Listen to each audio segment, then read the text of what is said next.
Idaton ko ken ka o Apo ti karara ko. Agtalay ka ken ka, Diyos ko. Di mo'y palubos a maparma ka kat maibabainak. Di mo'y palubos at dagiti kabusor ko laisendak. Saan a maparmak dagiti agtalay ken ka? Ngam maibabain dagiti mangbusor ken ka. Isurom kanyak dagiti adaldalan mo o Apo. Wan ipakaamom ida kanyak. Isuro nak nga agbiag kas may nurot iti kinapudno. Tasika ti Dios ang mangisalakan kanyak. Agmalmalam nga agpanorayak ken ka. O Apo lagi pam ti kinaman nga asim kan kinamanagayat mo. Nga idi punganay ana ipakaamo.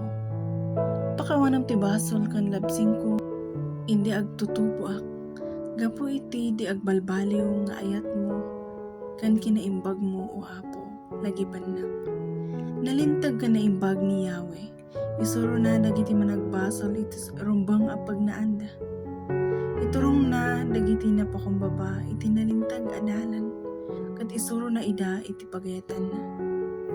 Iti ayat kan kinapudno idalan na ida. Dagiti amin ang mga nurot iti tulag kan bilbilin na. Tong palam ti karim o Apo. Pakawanam dagiti basol ko taaduda. Dagiti agtulnog kan ni Yahweh, maamuan to ken kuana ti rumbang adalan asurutan da. Narangay danto lagta, katawidan to dagiti anak da ti daga. Gagayem ni Yahweh dagiti agtulnog ken kuana, kat patalgedan na kadakwada ti tulag na. Kanayon nga agpatulong ak iti Apo, taispalan nak iti amin apagkat, talyawan nak o Apo kat kaasyan nak. Taagmay may saak kan nakapuyak. Ikatam dagiti amin apakariribukak. Kat aunan nak iti amin apakarigatak. Imatangam dagiti amin aladingit kan sa gabaak. Kat pakawanam dagiti amin abasol.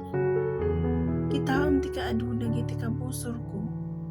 Kitaam no kasano ti pananggura na kanya. Salakniban nak kat isalakan nak. Di mo ipalubos ang maparmakak agsipod taken ka agkamangak. Ti kinaimbag kan kinalintag ay wanda ko nga. Agsipod ta agtalakaken ka. Subutam o Dios dagiti tattaong mga Israelita. Kadagiti amin apakariribukan. Amen. God bless us all.